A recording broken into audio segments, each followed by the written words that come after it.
여러분, 혹시 요즘 이런 일 겪어보셨나요? 동네 단골 식당에 갔는데 메뉴판을 보고 깜짝 놀라신 적. 뭐야? 김치찌개가 언제 이렇게 비싸졌지? 몇 달 전만 해도 7,000원이던 게 이제 9,000원 이상이에요. 그리고 마트에서 장 보실 때도 마찬가지죠. 계산대에서 영수증 받고 이것밖에 안 샀는데 이렇게 나왔네? 이런 경험 한 번쯤은 있으실 거예요. 저도 지난주에 똑같은 경험을 했거든요. 동네 마트에서 평소처럼 장을 봤는데 5만 원 예상했던 게 8만 원이 나오더라고요. 그 순간 머릿속에 번개처럼 스친 생각이 있었어요. 아, 이게 바로 현실이구나. 물가는 자꾸 오르는데 내 연금은 그대로네. 그리고 무서운 상상이 시작됐어요. 10년 후에도 지금 받는 연금으로 지금처럼 살 수 있을까? 20년 후엔 어떨까? 혹시 여러분도 비슷한 걱정 해보신 적 있으세요? 밤에 잠자리에 누우면 문득문득 드는 생각들. 내가 아프면 누가 돌봐줄까? 요양원비는 얼마나 들까? 혼자 남겨지면 어떻게 살지? 오늘은 바로 그 걱정들에 대한 현실적인 답을 찾아보려고 합니다. 정부 통계와 전문가 분석을 바탕으로 한 냉정한 현실. 그리고 그 현실 속에서도 우리가 준비할 수 있는 구체적인 방법들. 끝까지 보시면 분명 이런 느낌이 드실 거예요. 아, 아직 늦지 않았구나. 지금부터라도 할 수 있는 게 있구나. 제1장 초고령 사회, 피할 수 없는 변화. 여러분, 이런 통계 알고 계셨나요? 2025년 올해부터 우리나라 인구 5명 중 1명이 65세 이상이에요. 유엔에서는 이를 초고령 사회라고 부르죠. 일본이 이 지점에 도달하는데 36년이 걸렸는데 우리는 단 26년 만에 여기까지 왔어요. 세계에서 가장 빠른 속도로 늙어가는 나라. 노인 빈곤율 1위의 나라. 그게 바로 우리나라 대한민국입니다. 제가 지난달 고향 마을을 다녀왔는데요. 불과 15년 전만 해도 경로당에서는 웃음소리가 끊이지 않았거든요. 할머니들이 화투를 치며 깔깔 웃고 할아버지들이 장기 두며 농담하던 그 시절. 그런데 이번에 가보니 완전히 달라져 있더군요. 경로당 문은 굳게 닫혀 있고 마을에서 가장 붐비는 곳은 병원 대기실이었어요. 기침 소리와 한숨 소리만이 하루 종일 이어졌습니다. 그 순간 문득 깨달았어요. 아, 이게 바로 10년 후 우리의 미래일 수도 있겠구나. 변화의 속도가 이렇게 빠른 이유는 여러 요인이 겹쳤기 때문입니다. 첫째, 출산율의 급격한 감소입니다. 결혼하는 사람도 줄었고 결혼해도 아이를 안 갖는 경우가 늘었어요. 2023년 출산율이 0.72명이에요. OECD 평균이 1.6명인데 우리는 그 절반도 안 돼요. 둘째, 평균 수명의 연장입니다. 의료기술 발달로 더 오래 살게 되었지만 그만큼 노년기도 길어진 거죠. 예전엔 평균 수명이 70세였는데 이제는 83세예요. 노년기가 20년 이상 길어진 거예요. 셋째, 베이비부머 세대의 은퇴입니다. 1955년부터 1963년 사이에 태어난 대규모 인구 집단이 동시에 고령화되고 있어요. 이 세대가 한꺼번에 연금을 받고 의료 서비스를 이용하게 되면서 사회 전체에 큰 부담이 되고 있는 거예요.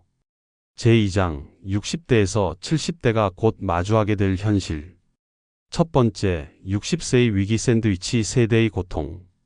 60세가 되면 정말 힘든 시기가 찾아옵니다. 위로는 부모님 돌봄, 아래로는 자녀 지원, 완전한 샌드위치 상황이 되죠. 제가 아는 김정숙 씨 이야기를 해드릴게요. 61세 김정숙 씨는 중견기업에서 인사 업무를 하고 있어요. 월급 520만 원, 아파트 시세 9억 원. 몇 년 전만 해도 이 정도면 충분하겠지 생각했답니다. 그런데 작년에 갑자기 83세 시어머니께서 치매 진단을 받으셨어요. 주간보호센터 비용이 월 130만 원. 거기에 29세 딸이 대학원에 다니면서 생활비로 월 90만 원을 지원해달라고 해요. 월급 520만 원에서 220만 원이 그냥 사라지는 겁니다. 남은 300만 원으로 어떻게 살 수 있겠어요? 집 대출 이자 120만 원, 생활비 150만 원, 보험료와 관리비 30만 원을 내고 나면 저축은 꿈도 못 꾸는 상황이 되었습니다. 설상가상으로 회사에서 구조조정이 시작됐어요.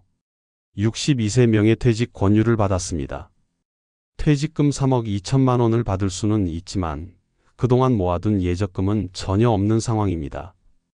두 번째, 65세의 위기 일자리 절벽과 건강 적신호. 65세에 누구나 겪게 될 가장 큰 벽이 있죠. 바로 완전한 은퇴입니다. 하지만 2023년 기준으로 65세 이상 재취업률이 고작 28%에 불과합니다. 10명 중 7명은 일자리를 구하지 못한다는 뜻이에요. 제가 아는 송민철 씨는 올해 69세입니다. 64세에 조기 퇴직한 후 5년간 이것저것 다 해봤대요. 분식점도 해보고 보험 영업도 해보고 대리운전도 해봤지만 모두 실패했답니다. 그런데 이때 몸에서 신호가 왔어요. 고혈압과 당뇨 진단을 받은 겁니다. 의료비가 월 35만 원씩 나가기 시작했어요. 혈당 관리하려면 좋은 음식을 먹어야 하는데 돈이 없으니까 오히려 건강이 더 나빠졌죠. 완전한 악순환이었습니다. 결국 송민철 씨는 아파트를 담보로 대출받기 시작했어요. 처음엔 1천만 원, 그 다음엔 3천만 원. 69세가 된 지금은 주택담보대출이 1억 8천만 원까지 늘어났답니다. 세 번째, 70세의 위기 완전한 고립. 70세가 되면 위기가 절정에 달합니다. 70세 이상 노인 빈곤율이 40.4%? OECD 평균의 3배 수준이에요. 10명 중 4명이 가난하다는 이야기입니다. 74세 최영자 할머니의 하루를 들여다볼게요. 오전 6시에 일어나서 라디오를 켜요. 아침 먹고 TV 보고 점심 먹고 또 TV 보죠. 하루 종일 말 한마디 안 하는 날이 일주일에 4, 5일이 넘어요. 남편은 2년 전에 돌아가셨고 자식들은 각자 바쁘다며 명절에나 얼굴을 비춰요. 15평 아파트에서 혼자 사는데 이웃과 인사도 안 합니다. 몸이 아파도 참아요. 병원 가려면 버스를 2번 갈아타야 하는데 무릎이 아파서 걷기가 힘들거든요. 택시비는 아까워서 못하겠대요. 국민연금 74만 원으로 사는데 택시비 2만 원이 아깝지 않겠어요? 어제는 화장실에서 넘어지셨대요. 25분 동안 못 일어났다고 해요. 그때 생각했대요. 아, 이렇게 죽는구나. 다행히 일어났지만 만약 크게 다쳤다면 누가 발견했을까요? 고독사 통계를 보니까 2022년에 65세 이상 고독사가 1600명을 넘었어요. 발견될 때까지 평균 21일이 걸렸다고 합니다. 그리고 노후의 위기가 하나 더 있습니다. 바로 황혼 이혼입니다. 2023년에 이혼하는 부부 10쌍 중 3쌍이 60세 이상이에요. 특히 부인이 먼저 이혼하자고 하는 경우가 74%입니다. 65세 이순자 씨의 경우를 보면 42년 결혼 생활 동안 남편은 집안일 한 번 도와본 적이 없었대요. 퇴직 후에는 집에서 TV만 보며 시간을 보내고 이순자 씨가 파트타임으로 벌어오는 돈으로 생활했어요. 결국 이순자 씨가 이혼을 선택했어요. 이렇게 살 바에야 혼자 사는 게 낫겠다 그렇게 생각했거든요. 제3장 먼저 경험한 고령화 사회의 교훈. 일본의 경험 15년 앞선 미래. 일본은 우리보다 15년 먼저 초고령 사회에 들어갔어요. 2009년이었죠. 그들이 겪은 일을 보면 우리 미래가 보입니다. 일본의 현재 상황이 어떤지 아세요? 65세 이상이 29.8%? 거의 3명 중 1명이 노인인 거죠. 그 결과 무엇이 벌어졌느냐? 첫째, 지방이 사라져가고 있어요. 일본 기초자치단체 전체 1700개 중 900개가 소멸 위험 지역이래요. 절반 이상입니다. 둘째, 의료비 폭증입니다. 일본 의료비가 GDP의 11.2%까지 올랐어요. 우리나라는 현재 8.4%인데 일본 수준이 되면 연간 의료비만 230조 원이 넘어갑니다. 셋째, 고독사의 급증입니다. 2022년 일본 고독사가 2만 9천 명을 넘었어요. 하루에 80명이 혼자 죽어가는 거예요. 일본도 처음엔 우리와 똑같이 힘들었어요. 의료비 폭증, 간병인 부족, 고독사 증가. 하지만 포기하지 않고 해법을 찾아갔어요. 그들이 찾은 답 중 하나가 지역 커뮤니티 케어였어요. 한 지역 안에서 병원, 복지시설, 주거, 간병 서비스를 모두 연결해 놓는 거예요. 예를 들어 한 구역 안에 병원과 약국, 재활센터, 노인 돌봄 주택이 붙어 있어서 버스 타고 30분씩 이동하지 않아도 생활권 안에서 모든 걸 해결할 수 있어요. 또 이웃 자원봉사 네트워크를 운영해서 전문 간병인이 부족할 때는 동네 주민이 일정 교육을 받고 돌봄 활동에 참여하도록 했어요. 이렇게 하니까 고립도 줄고 병원 이용 효율도 높아졌죠. 덴마크의 지혜로운 접근. 덴마크에서는 노인을 부담이 아니라 경험 있는 일꾼으로 봐요. 이런 시각의 전환이 중요해요. 은퇴 연령을 늘리고 고령자 맞춤형 일자리를 만들었어요. 체력은 크게 쓰지 않지만 경력이 중요한 분야. 도서관 사서, 지역 문화 해설사, 원예 관리 같은 일을 고령자가 맡아요. 국가에서 재교육 프로그램을 무료로 제공해서 65세 이후에도 새로운 기술을 배우고 다시 일할 수 있게 도와줘요. 그 덕분에 덴마크는 70대 취업률이 OECD 평균보다 훨씬 높고 노인 빈곤율도 7%대로 매우 낮아요. 우리나라의 작은 시작들, 국내에서도 좋은 시도들이 나타나고 있어요. 전남의 한 농촌 마을은 몇 년 전부터 마을회관을 공동 돌봄센터로 전환했어요. 여기서는 어르신들이 하루 한 끼를 함께 드시고 주 2회 간호사가 건강 체크를 해드려요. 혼자 사는 어르신이 갑자기 아파도 함께 식사하던 사람들이 바로 발견해서 병원으로 연결해 줄 수 있어요. 경기도 일부 지자체에서는 실버 창업 지원을 운영해요. 전통 음식 판매, 수공예품, 소규모 텃밭 재배 등 작지만 안정적으로 수익이 나오는 창업 아이템을 지원하고 시청에서 판매처까지 연결해줘요. 이런 사례들을 보면서 느끼는 건 해결책은 이미 곳곳에서 나타나고 있다는 거예요. 우리가 할 일은 이런 정보를 찾고 내 상황에 맞게 적용해 보는 거예요. 제사장 당장 시작해야 할 7가지 노후 준비 전략. 첫째, 기능적 건강 수명 늘리기. 기능적 건강 수명. 진짜 중요한 건 이거예요. 오래 사는 것보다 건강하게 사는 게 중요해요. 병원 침대에서 10년을 보내는 건 장수라고 할 수 없어요. 진짜 장수는 내 두 발로 시장에 가고 손으로 밥을 차리고 친구와 차를 마실 수 있는 기간을 늘리는 거예요. 70세 이후 골절 한 번이면 평균 회복 기간이 6개월. 그 사이 근육은 30% 이상 줄어들어요. 하지만 미리 준비하면 달라져요. 주 3회 이상 근력 운동은 필수예요. 헬스장까지 갈 필요 없어요. 의자만 있으면 집에서도 충분히 가능해요. 물통을 들고 팔꿈치 굽히기 15회 3세트. 의자에 앉았다 일어서기 15회 3세트. 이 정도면 하체와 상체를 동시에 단련할 수 있어요. 매일 30분 이상 걷기도 중요해요. 30분이나 어떻게 걸어? 처음엔 10분부터 시작하세요. 점점 늘려가면 돼요. 그리고 노후에 가장 중요한 균형 감각을 기르세요. 넘어짐을 막는 건 힘이 아니라 균형이에요. 양치할 때 한 발로 서기, 눈 감고 10초 버티기.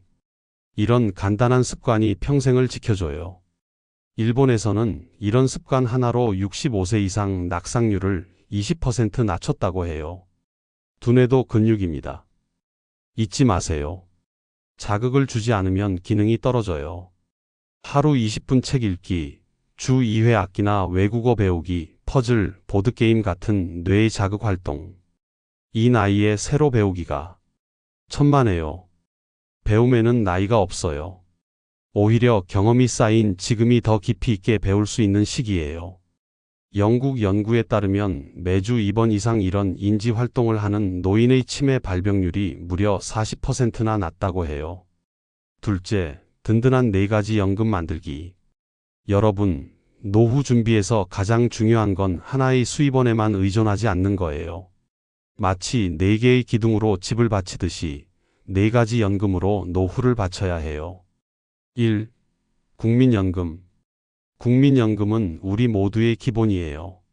2023년 기준 평균 수령액이 월 68만 원. 적다고요? 맞아요. 하지만 이것부터 시작이에요. 가입 기간이 늘어날수록 수령액도 늘어나요. 40년 가입하면 월 100만 원 정도 받을 수 있어요. 혹시 가입 기간이 짧으시다면 추납을 고려해 보세요. 과거에 빠진 기간을 돈 내고 채우는 거예요. 당장은 부담스럽지만 장기적으로는 도움이 돼요. 2. 퇴직연금. 퇴직연금 회사에서 알아서 해준다고 그냥 놔두고 계신 분 많으시죠?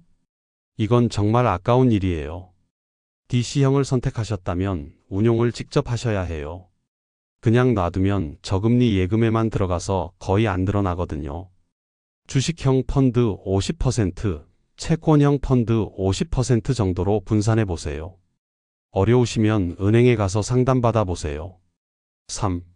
개인연금. 개인연금은 정말 좋은 제도예요. 돈도 모으고 세금도 아낄 수 있거든요.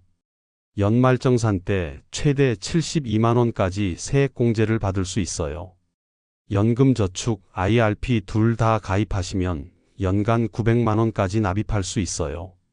월 75만 원씩이요. 부담스럽다고요? 그럼 월 30만 원부터라도 시작해 보세요.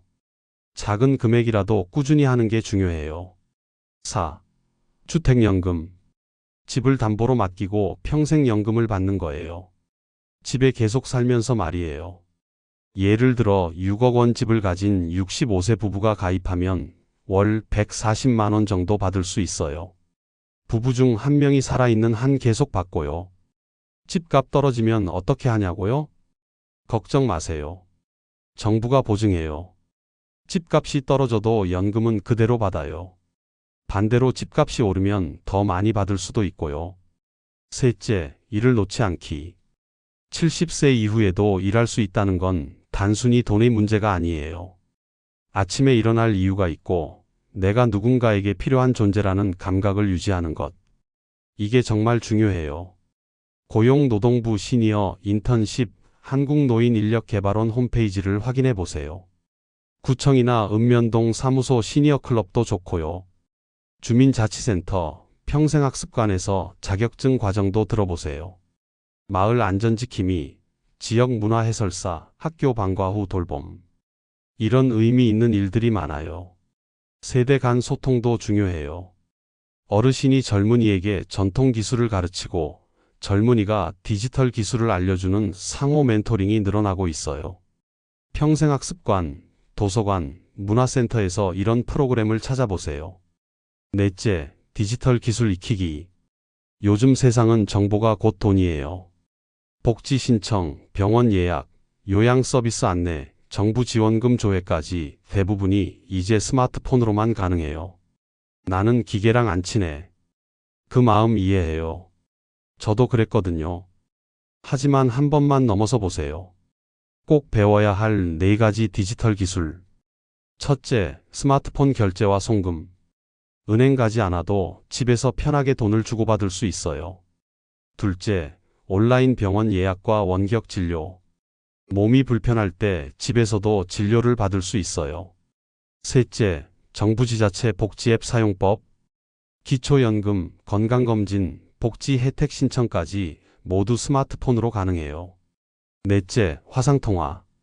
자녀, 손주와 얼굴 보며 이야기하고 의사와도 영상으로 상담할 수 있어요. 이런 것들 어디서 배우면 될까요? 요즘 행정복지센터, 주민자치센터에서 스마트폰 활용 교육 프로그램을 무료로 운영하는 경우가 많습니다. 노인복지관에서는 기초부터 반복 학습까지 연령대에 맞춘 교육이 있어요. 평생학습관에서는 앱 설치, 결제, 온라인 예약 실습까지 진행하는 체계적인 강좌를 제공합니다. 나는 기계랑 안 친해. 그 마음을 딱 한 번만 넘으시면 노후가 훨씬 넓어지고 안전해지고 가벼워집니다. 다섯째, 돌봄, 미리 준비하는 지혜. 나이가 들면 돌봄이 필요해질 가능성이 높아져요. 그러니 미리 알아둬야 해요. 특히 장기요양보험 제대로 알아두세요. 65세 이상이 되면 장기요양보험을 신청할 수 있어요. 1등급부터 5등급까지 있고 등급에 따라 받을 수 있는 서비스가 달라져요. 제가 서비스는 집에서 받는 서비스로 방문 요약, 방문 목욕, 주야간 보호 등이 있어요. 본인 부담금은 15에서 20% 정도예요. 여섯째, 사람과의 관계 만들기. 돈과 건강만큼 중요한 게 사람이에요. 나이가 들수록 혼자서는 살 수 없어요. 1. 동네 모임부터 찾아보세요. 동네 복지관, 주민센터에서 하는 프로그램에 참여해 보세요. 요가 교실, 독서 모임, 등산 동호회 등 다양한 모임이 있어요. 처음에는 어색하지만 꾸준히 나가다 보면 친구가 생겨요. 같은 지역에 사는 또래들과 관계를 만들어 두는 게 중요해요. 2. 취미를 지금부터 시작하세요. 퇴직 후에도 할 수 있는 취미를 미리 개발해 두세요. 악기 연주, 그림 그리기, 원예, 요리 등 손을 쓰는 취미가 좋아요. 취미 활동을 통해 사람들도 만날 수 있고 시간도 의미 있게 보낼 수 있어요. 혼자서도 즐길 수 있는 취미도 하나쯤은 있어야 해요. 3. 젊은 사람들과도 교류하세요. 젊은 세대와의 교류도 중요해요. 대학교 평생교육원, 문화센터에서 하는 세대 통합 프로그램에 참여해 보세요. 젊은 사람들에게는 인생 경험을 전해주고 젊은 사람들로부터는 새로운 기술이나 문화를 배울 수 있어요. 서로에게 도움이 되는 관계죠. 7째, 가족과 함께 그리는 노후 그림. 여러분, 가족 간에도 계획이 필요해요. 누가 얼마나 돌볼까는 가족의 최대 갈등 요인이 될 수 있거든요. 하지만 미리 대화하고 합의하면 오히려 가족이 더 단단해질 수 있어요. 가족 회의를 열어보세요. 누가 병원에 모시고 갈지, 누가 비용을 부담할지, 누가 일상을 돌볼지. 첫째는 병원, 약, 치료 일정 관리. 둘째는 생활비와 간병비 부담. 셋째는 장보기, 청소 등 일상 지원. 이렇게 나누면 돌봄이 의무가 아니라 협력이 돼요. 사랑하는 가족이니까 더 명확하게 해야 해요. 부모 세대도 자녀에게 고마움과 미안함 사이에서 흔들리는 마음이 있어요. 내가 이렇게까지 받았는데 갚아야 하지 않나 하는 심리적 빚이 생기면 돌봄이 고마움이 아니라 부담이 됩니다. 그래서 내 몫은 여기까지라는 선을 미리 정하는 것이 모두를 편하게 합니다. 예를 들어 경제적 지원은 여기까지, 이후엔 요양원이나 외부 서비스 이용이라고 미리 정해두면 자녀도 불안 없이 계획을 세울 수 있어요. 이건 이기적인 결정이 아니라 남은 가족 모두가 무너지지 않게 하는 안전장치입니다. 그리고 힘든 이야기지만 가능하다면 연명치료 여부도 미리 정해두세요. 이런 대화가 있어야 마지막 순간에 가족들이 죄책감과 갈등 없이 올바른 선택을 할 수 있어요.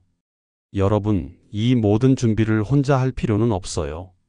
우리 모두 같은 고민을 하고 있어요. 같은 불안을 느끼고 있고 같은 희망을 품고 있어요. 서로 도우며 함께 준비해 가면 돼요. 정보도 나누고 경험도 나누고 때로는 위로도 주고받으면서요. 늙는 건 선택이 아니지만 어떻게 늙을지는 우리가 선택할 수 있어요. 한 철학자가 말했죠. 사는 것이 곧 늙는 것이지만 늙는 것도 배워야 한다. 준비 없이 흘려보낸 하루가 쌓이면 그게 후회가 되는 노년이 돼요.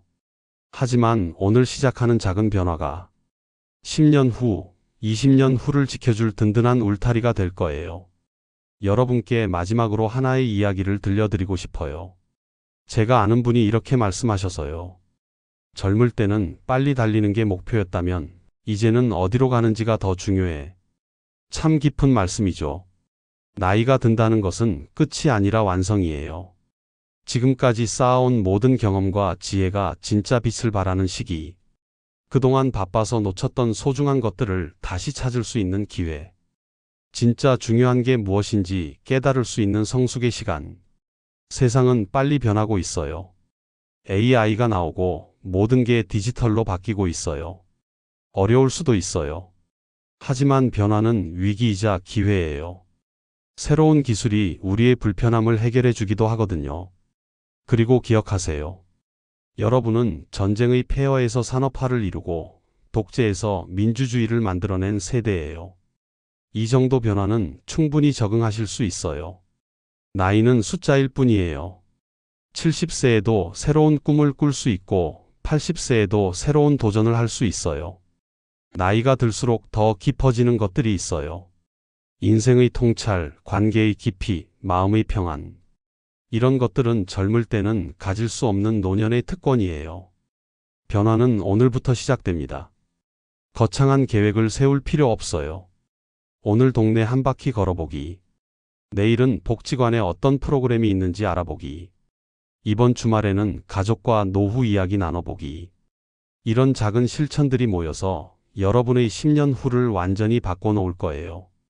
여러분의 인생 2막이 1막보다 더 아름다울 수 있기를 진심으로 응원합니다. 10분 지혜 구독자 여러분, 오늘 영상은 어떠셨나요? 혹시 이거 하나는 꼭 해봐야겠다 하는 마음이 드셨다면 그 마음이 식기 전에 댓글로 다짐 한 줄 남겨주세요. 여러분의 작은 다짐이 다른 분들에게는 큰 용기가 될 수 있거든요.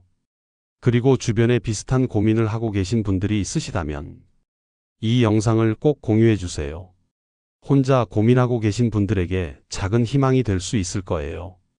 구독과 좋아요는 더 많은 어르신들께 이런 유익한 정보를 전할 수 있는 힘이 됩니다. 알림 설정까지 해주시면 새로운 지혜 영상을 가장 먼저 만나보실 수 있어요. 여러분 모두 건강하시고 행복하세요.